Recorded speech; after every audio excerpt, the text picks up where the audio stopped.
Shalom warga kerajaan, sungguh berbahagia kalau kita dipakai Tuhan menjadi seperti yang di belakang ini ya, menjadi kebun anggurnya Tuhan, Karmel ya, kebun anggurnya God ya, dan berbuah banyak yang mempermuliakan Dia.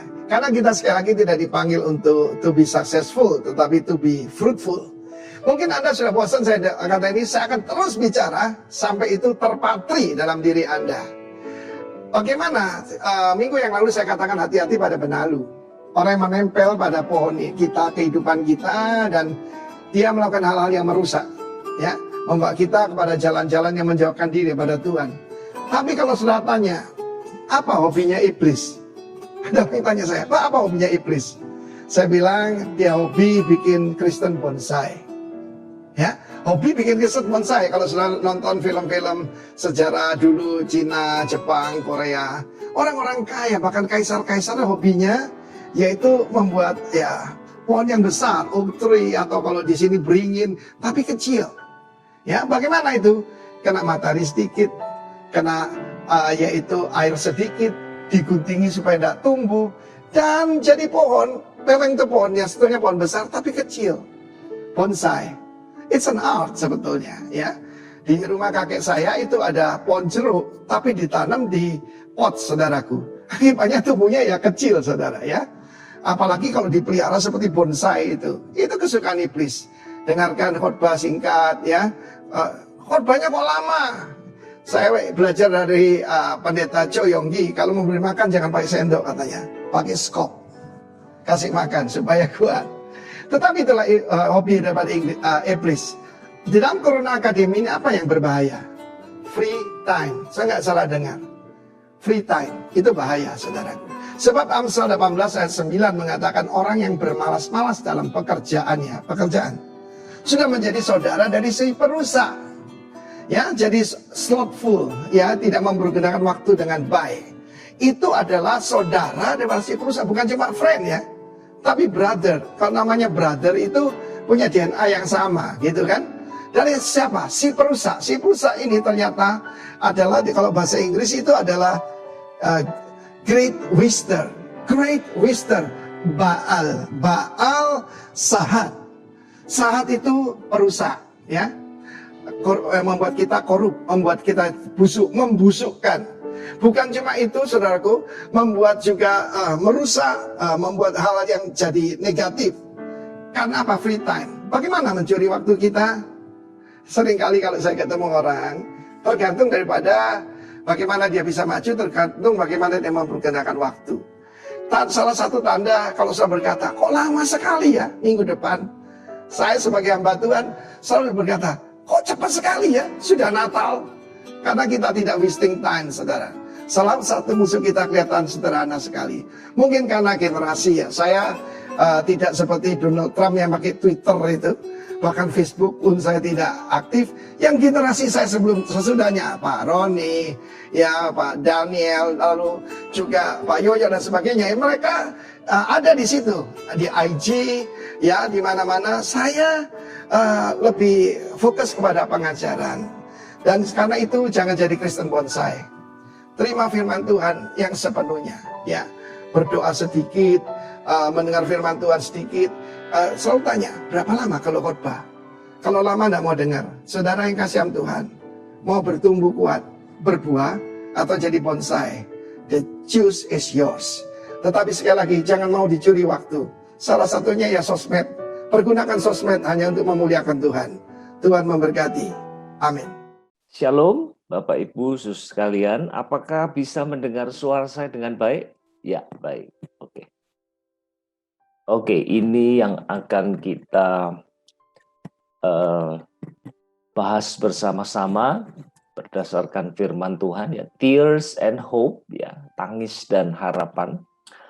Nah, saudara, saya harus membuat sebuah pengakuan terlebih dahulu ya, bahwa ada sebuah kitab yang saya dari dulu ya itu kurang suka membacanya ya, dan tentu ada alasannya kenapa, karena memang kitab tersebut tuh isinya cuma tangisan saja ya, ada 5 pasal dan tiap kali saya membacanya saya akan larut ke dalam kesedihan. Nah, itu sebabnya rasanya enggan membacanya. Tapi bagaimanapun itu ada di dalam Alkitab kita.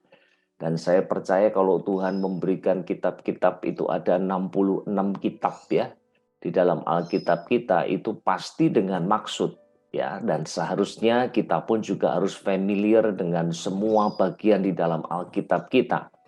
Nah, kitab itu tentu saja adalah kitab ratapan ya, kitab ratapan. Nah, mari saudara kita akan sama-sama belajar dari kitab ini, utamanya nanti kita akan menggali pasal yang ketiga ya. Tapi terlebih dahulu, mari kita coba memahami bersama-sama apa sih ratapan itu ya. Nah, ratapan itu adalah tangisan yang panjang ya. Pertama-tama panjang, artinya bukan satu kali selesai ya. Kalau itu biasanya mungkin karena kita teriris tangan kita lalu sakit nangis sebentar atau barangkali karena sebuah kecelakaan kepleset jatuh sakit dan kita bisa nangis ya, tapi ya setelah itu selesai. Tapi ini panjang dan keras ya, bukan hanya sesenggukan saja tetapi betul-betul dengan suara yang lantang kita menangis ya, yang pada akhirnya sampai kepada Allah ya, dan itu datang dari seorang yang mengalami kepedihan atau kehilangan yang tak terperi ya, yang tidak terlukiskan, tergambarkan dengan kata-kata, sedemikian sakitnya kepedihan itu. Nah, saudara, selain kitab ratapan di dalam Alkitab kita juga kita mengenal ya, misalnya di dalam kitab Ayub ya, itu juga kita bisa melihat di sana nuansa kesedihan itu juga sangat kuat sekali.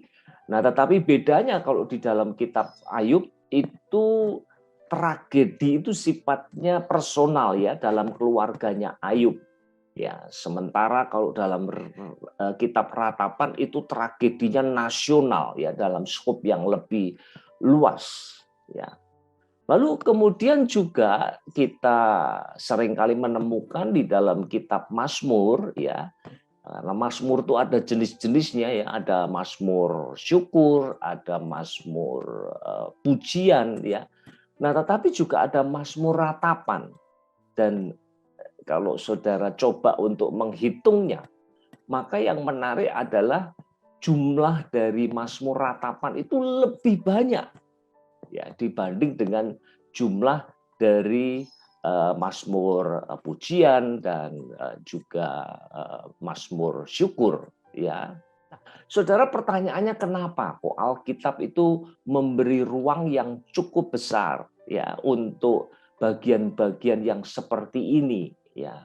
Maka jawabnya adalah karena memang tidak seorang pun yang pernah hidup di muka bumi ini melaluinya itu tanpa tangis ya. Kita semua saudara, sehebat apapun kita, pada satu titik waktu mata kita pasti akan mengeluarkan tetesan air mata ya, oleh karena sebuah masalah ya, sebuah tragedi di dalam kehidupan kita sehingga akhirnya kita menangis ya. Dan menariknya kalau kita melihat dari sudut pandang budaya Yahudi ya, bahkan sampai sekarang ini ya, itu menangis itu bukan tanda, dipandang sebagai tanda kelemahan ya. Malahan seseorang tidak akan pernah jadi perdana menteri Israel kalau dia tidak bisa menangisi ya seorang serdadu yang meninggal ketika sedang bertugas ya. Jadi justru dianggap sebagai tanda kekuatan kalau orang bisa nangis itu. Ya, saudara. Nah, mari kita kembali ke kitab ratapan ya. Apa sebenarnya yang terjadi atau yang melatar belakangi kitab ini ya, saudara? Nah, maka ini peristiwa historis yang ada di balik kitab ratapan itu adalah kehancuran Yerusalem ya, yang terjadi pada tahun 586 sebelum Masehi. Ya, nah kita tahu kalau kita tarik ke belakang lagi bahwa melalui Salomo lah kemudian Allah itu ya mengizinkan ya bangsa Israel membangun sebuah bait Allah yang megah ya, dan itu menjadi kebanggaan ya buat mereka, bahkan bangsa-bangsa di sekelilingnya itu iri hati ya ketika menyaksikan kemegahan kehebatan daripada bait Allah itu ya. Nah, tetapi selanjutnya raja demi raja silih berganti memerintah Israel. Namun sayangnya mereka tidak membawa Israel lebih dekat kepada Allah, tetapi justru menjauhkan Israel dari Allah, bahkan jatuh ke dalam berbagai penyembahan berhala. Nah, itu sebabnya tidak heran kemudian Allah menghakimi umatnya sendiri. Penghakiman Allah turun atas mereka.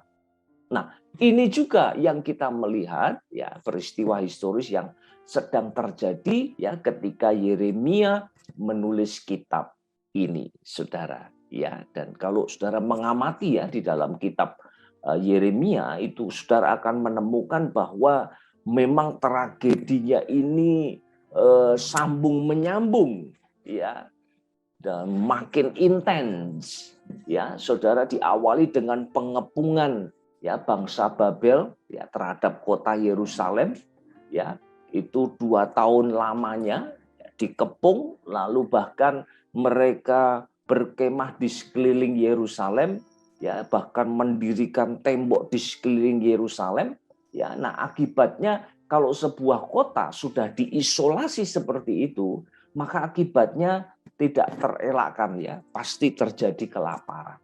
Ya, dan kelaparannya ini sangat luar biasa sampai-sampai digambarkan ibu itu tega makan orok yang baru dilahirkan. Ya, lalu dibagi untuk anggota keluarga yang lain, Saudara. Jadi anak yang baru lahir itu biasanya yang pertama mati. Lalu anak yang paling tua biasanya dibuang ke Babel, Saudara. Ya, 2 tahun lamanya itu kelaparan terjadi ya. Lalu kemudian disusul dengan keruntuhan dari kota Yerusalem itu. Ya, setelah 2 tahun dikepung, kemudian bangsa Babel masuk dan menghancurkan segala sesuatu, lalu mereka dikuasai dan ditindas oleh bangsa Babel, dan pada akhirnya puncaknya bait Allah pun juga dihancurkan. Nah, Saudara, saya percaya ya, ini kalau kita membaca ya barangkali ya karena kita hidup jauh dari mereka, lalu kita tidak bisa membayangkan, tetapi bagi mereka dan terutama bagi Yeremia ya yang adalah saksi mata dan sekaligus melayani pada saat itu, maka saat itu menjadi saat yang paling kelam buat mereka. Saudara, menyakitkan luar biasa, duka cita yang ada hanya ratap tangis saja. Nah, itu sebabnya mari coba kita melihat ya, mengawali pembacaan kita dari beberapa ayat terlebih dahulu. Pasal pertama ayat 16, coba kita perhatikan ini ya. Karena inilah aku menangis, mataku mencucurkan air, karena jauh daripadaku penghibur yang dapat menyegarkan jiwaku. Bingunglah anak-anakku karena terlampau kuat si seteru. Ayat yang ke-11 pasal 2. Mataku kusam dengan air mata, remuk redam hatiku, hancur habis hatiku karena keruntuhan putri bangsaku, sebab jatuh pingsan kanak-kanak dan bayi di lapangan-lapangan kota. Pasal 3 ayat 48 sampai 50. Air mataku mengalir bagaikan batang air karena keruntuhan putri bangsaku. Air mataku terus-menerus bercucuran dengan tak henti-hentinya sampai Tuhan memandang dari atas dan melihat dari surga. Saudara bayangkan ya, 5 pasal itu isinya tangisan saja, Saudara. Luar biasa ya. Kalau kita bertanya kenapa kok nggak cukup 1 pasal? Karena sangat menyakitkannya peristiwa itu. Betul-betul menghancurkan hati daripada Yeremia yang melayani pada waktu itu. Tragedi demi tragedi, ya susul menyusul, dan itu terjadi di depan matanya. Itu sebabnya butuh 5 pasal, saudara. Ya, karena memang tangisan itu tidak mudah kering. Dan kalau saudara memperhatikan, menarik sekali ya, pasal pertama, kedua, lalu lompat pasal 4 dan 5, itu isinya itu semua 22 ayat. Ya, mungkin saudara nggak terlalu memperhatikan ya, tetapi coba periksa lagi ya, di dalam kitab Keluaran itu pasal pertama, 2, 4, 5, itu isinya 22 ayat. Ya, kenapa begitu? Karena disusun berdasarkan alphabetical Ibrani ya, alfabet Ibrani. Kalau kita ada 26, mereka ada 22 alfabet. Ya, saudara, jadi disusun begitu, dan itulah yang akan memudahkan dia ya.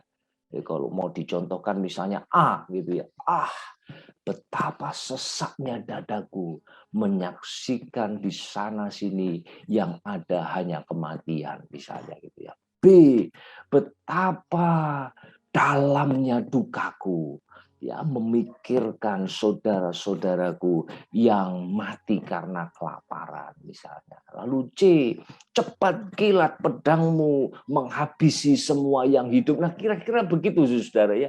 Kalau orang lagi susah lalu tidak ada penuntunnya, itu ya susah juga saudara untuk menggambarkan ya, melukiskan duka citanya. Kalau ada pedomannya ya A, B sampai Z, kemudian itu akan memudahkan saudara. Ya. Nah, mari sekarang kita akan mengawali pembahasan kita, saudara, mulai dari tears terlebih dahulu ya, baru nanti ditutup dengan hope ya, dengan pengharapan. Seperti yang saya katakan tadi, kita akan fokus ke pasal yang ketiga ya, dan melihat bahwa sungguh ya pasal 3 itu adalah semacam katalog ya, bukan katalog produk tertentu tapi katalog penderitaan saudara ya. Mari kita mulai dengan ayat yang kedua. Ia Allah ya menghalau dan membawa aku ke dalam kegelapan yang tidak ada terangnya ya. Jadi ini seolah-olah menggambarkan ya kesedihan yang menyelimuti ya Yeremia dan bangsanya pada waktu itu, sehingga satu titik terang pun nggak kelihatan ya. Jadi saking gelapnya saudara. Pasal 3 ayat yang ke-10, laksana beruang ia Allah menghadang aku, laksana singa dalam tempat persembunyian ya. Jadi seolah-olah di sini Allah digambarkan siap untuk menerkam ya umat pilihannya dan menimbulkan ya persoalan, masalah ya, penderitaan yang baru. Jadi ini adalah sebuah ungkapan ketakutan ya, apalagi yang akan kami alami begitu ya. Saudara, ayat yang ke-14. Aku menjadi tertawaan bagi segenap bangsaku, menjadi lagu ejekan mereka sepanjang hari. Sudah ya mengalami begitu banyak tragedi, lalu direndahkan, dibully, saudara, ini sangat menyakitkan. Ayat 17. Nah, ini menarik sekali saudara. Ya, engkau menceraikan nyawaku dari kesejahteraan. Aku lupa akan kebahagiaan. Coba bayangkan saudara, saking sudah tenggelamnya dalam kesedihan sekian lama, sampai-sampai lupa rasanya senang, lupa rasanya bahagia. Itu seperti apa saudara? Ya. Ayat yang ke-18, sangkaku hilang lenyaplah kemasyuranku dan harapanku kepada Tuhan. Sampai-sampai ya Yeremia frustasi dengan keadaan itu dan menggambarkan dia mengalami putus asa, saudara. Bahkan harapannya kepada Tuhan pun sudah sirna. Ayat yang ke-20, jiwaku selalu teringat. Ini pengalaman yang traumatis ya. Akan hal itu dan tertekan dalam diriku. Saudara, ya memori manusia ya, manusia yang berdosa itu cenderung lebih lama merekam hal-hal yang buruk ketimbang hal-hal yang baik ya. Kalau sesuatu itu menyakitkan, kita pernah disakiti teman kita waktu SD saja, saudara, itu masih ingat loh, saudara ya. Kalau kita berkunjung ke sekolah itu lalu mungkin ketemu dengan atau lihat foto gitu ya, lihat satu-satu, kemudian kita ingat kita pernah disakiti sama orang itu, ya entah dibully, entah dipukul, entah apa saja, hal-hal yang menyakitkan itu akan terekam lebih lama. Dan pengalaman traumatis akan terus membawa kita kepada ingatan kita tersebut. Nah masalahnya saudara, kalau seorang ateis menghadapi tragedi-tragedi kehidupan semacam ini, maka umumnya ya mereka akan mengatakan ya demikianlah memang dunia itu jahat gitu ya. Tetapi kalau kita orang percaya menghadapi persoalan-persoalan yang seperti ini, yang maha berat seperti ini, nah mau tidak mau kita harus mengkaitkan dengan Allah yang katanya maha kasih.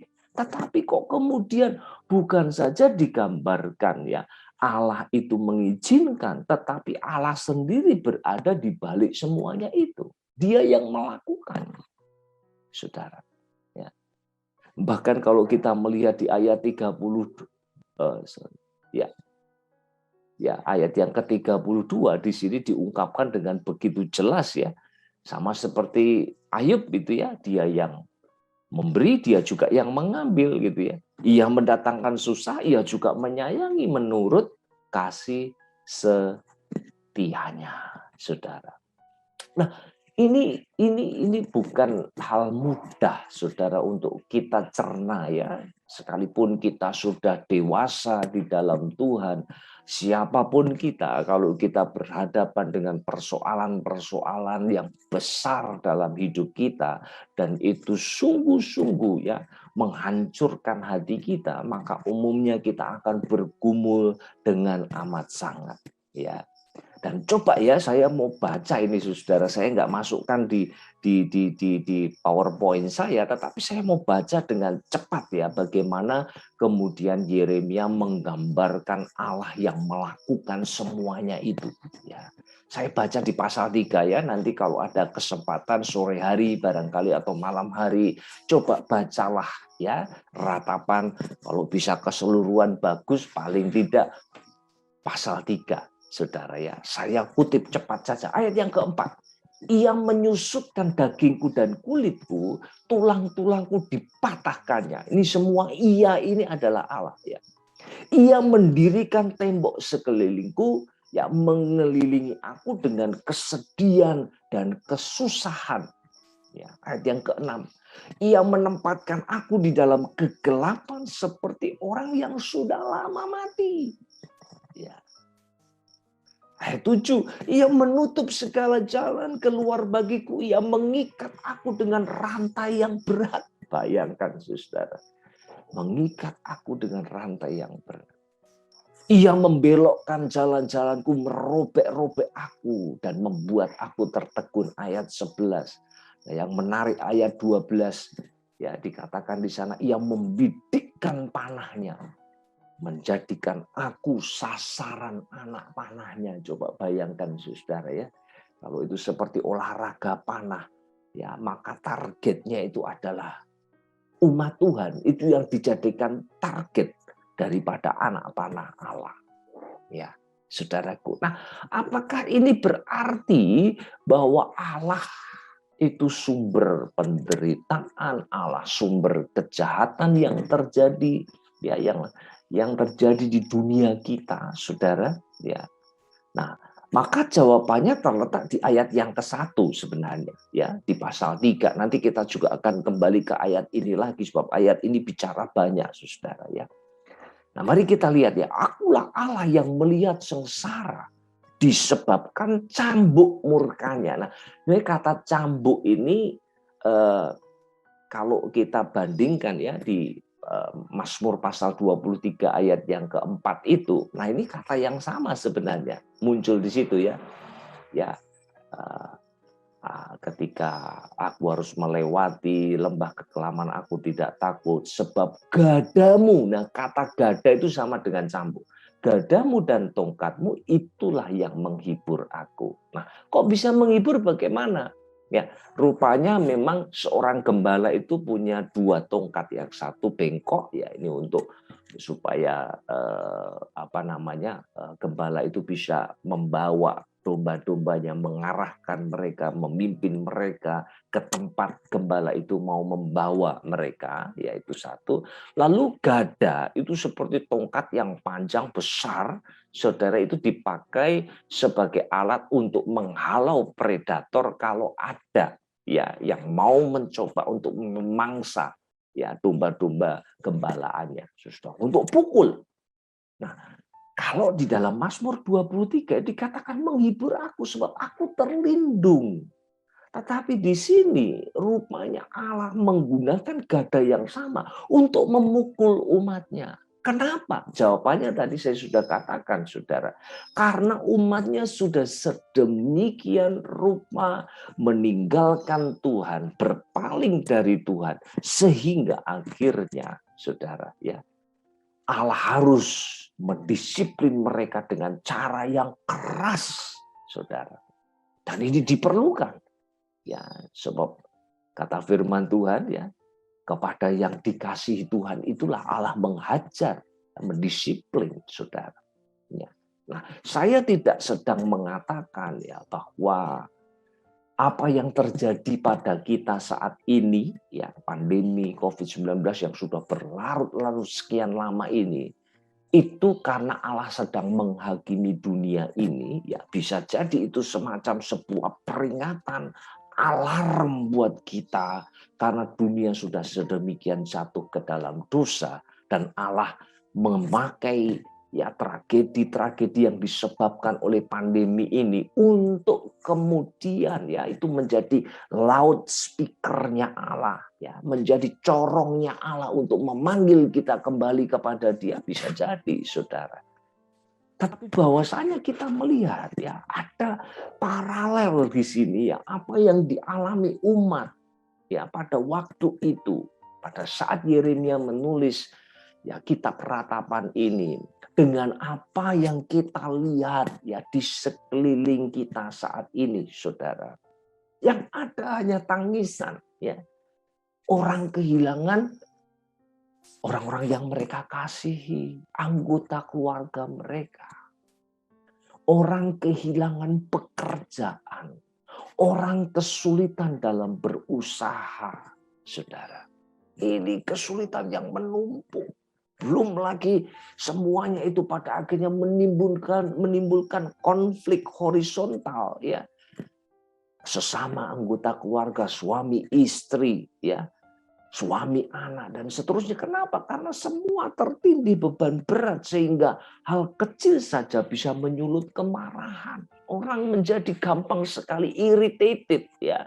Gampang sekali terpancing emosinya dan marah. Karena kesulitan yang besar ini, kejahatan pun semakin menjadi-jadi. Saudara, inilah yang terjadi saat ini. Dan kita harus mengakui bahwa dunia kita saat ini sedang menangis. Ya, menangis. Dan mungkin tidak cukup satu pasal. 5 pasal, saudara, dibutuhkan untuk menuliskan tangisan itu. Dan tangisan itu pasti tintanya tidak bersih.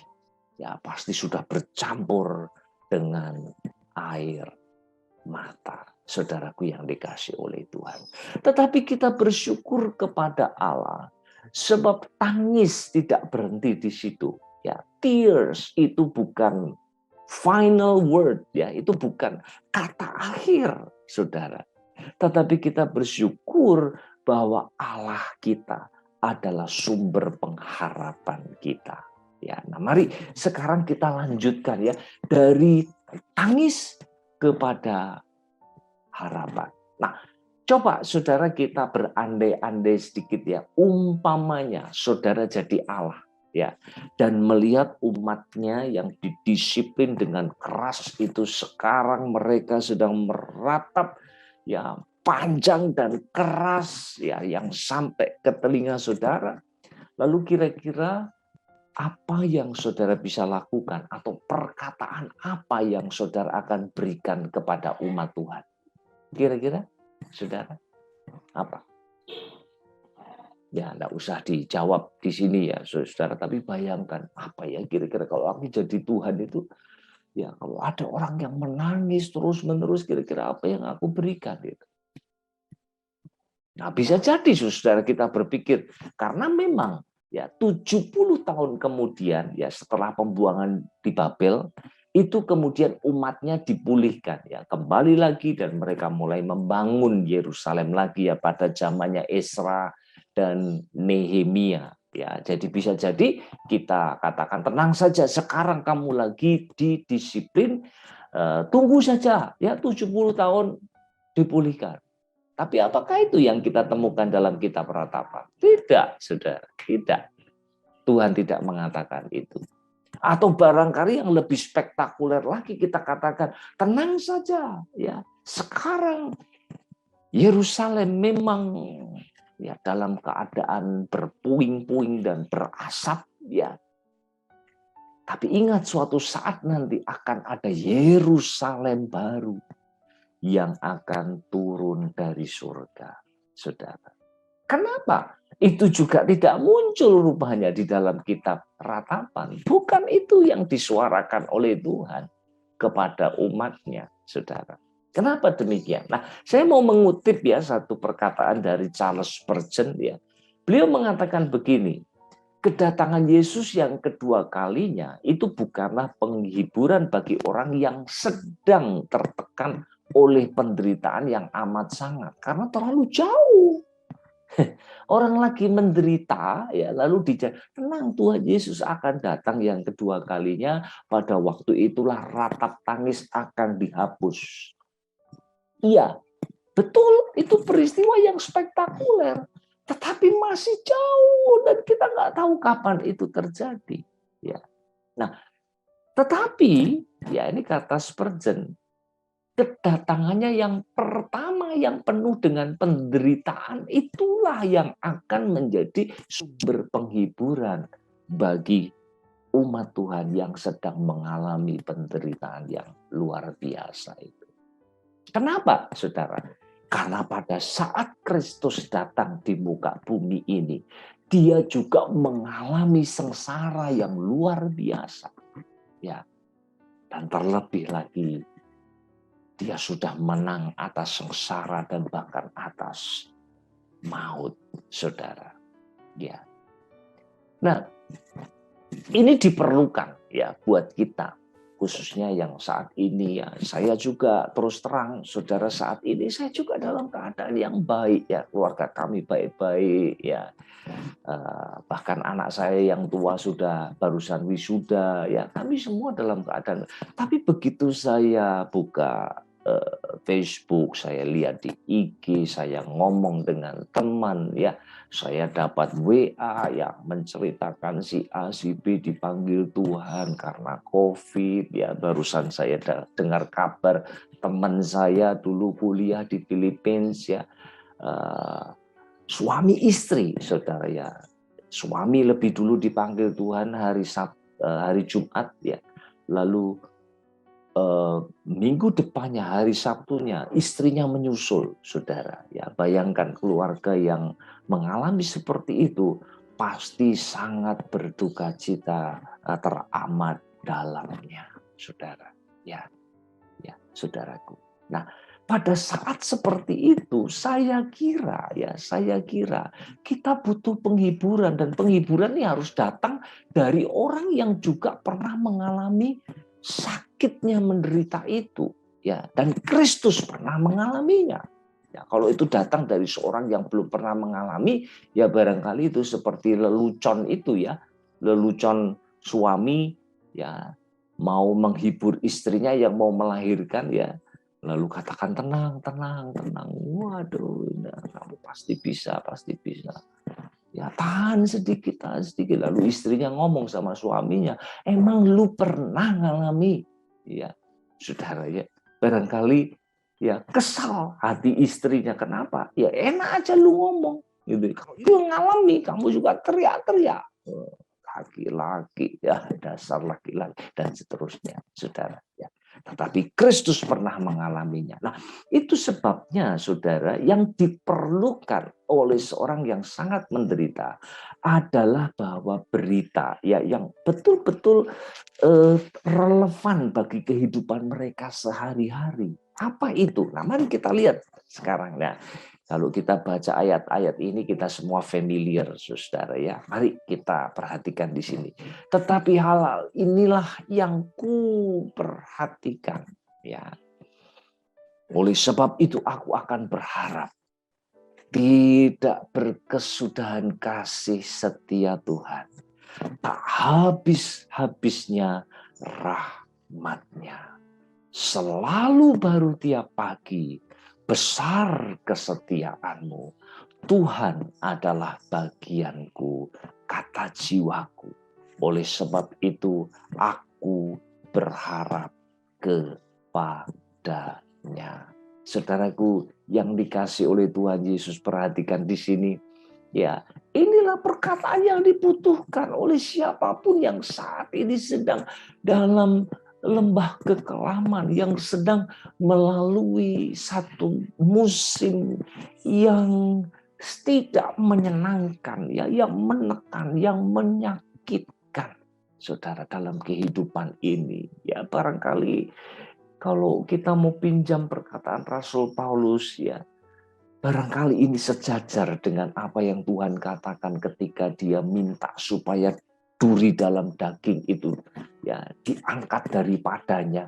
Ya, Tuhan katakan, cukuplah kasih karuniaku bagimu. Artinya, saudara, Tuhan tahu ya kita semua saat ini sedang dalam masa yang kelam. Tetapi ingatlah bahwa penyertaan Tuhan itu sempurna.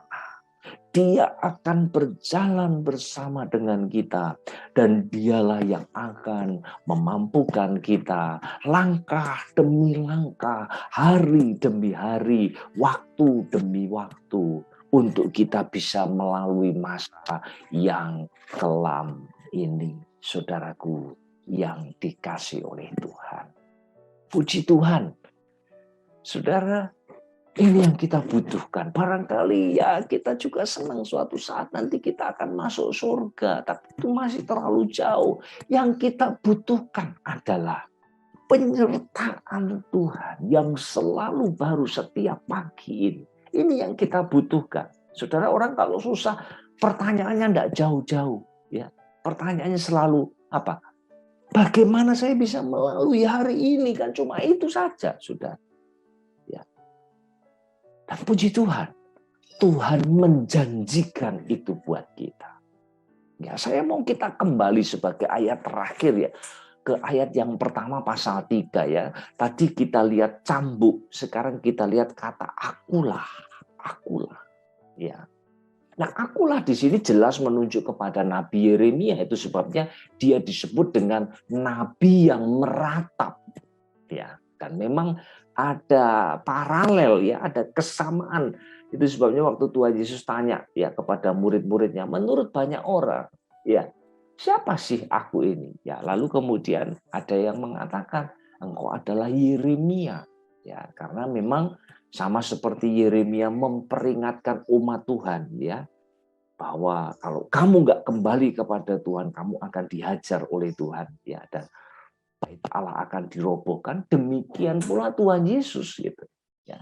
Pada saat dia menuju ke Yerusalem, maka orang menangisi dia dan Tuhan Yesus katakan, jangan tangisi aku, tangisilah dirimu sendiri.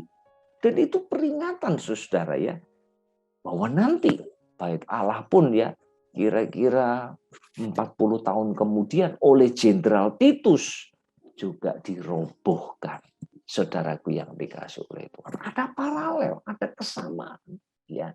Jadi akulah di sini memang pertama menunjuk Yeremia, tetapi saya percaya orang yang paling tepat diposisikan pada kata ganti, ya, orang pertama tunggal ini, aku di sini paling tepat adalah Tuhan Yesus, sebab dia bukan hanya melihat, tetapi dia juga merasakan Ya, jadi waktu Tuhan Yesus memikul dosa-dosa umat manusia menuju ke kayu salib, saudara, menuju ke Golgota mungkin lebih tepat ya, dengan memikul kayu salib ya yang berat, yang kasar itu di pundaknya, saudara.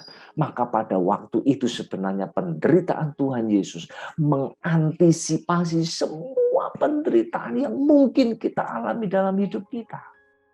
Dan sekali lagi puji Tuhan, dia bukan menderita dan mati dan selesai dan tamat. Bukan itu endingnya. Ada happy ending. Dia bangkit dari kematian. Dan itu berarti bahwa dia memberikan kepada kita pengharapan yang kekal. Saudaraku yang dikasih oleh Tuhan. Terakhir saya mau mengatakan ini.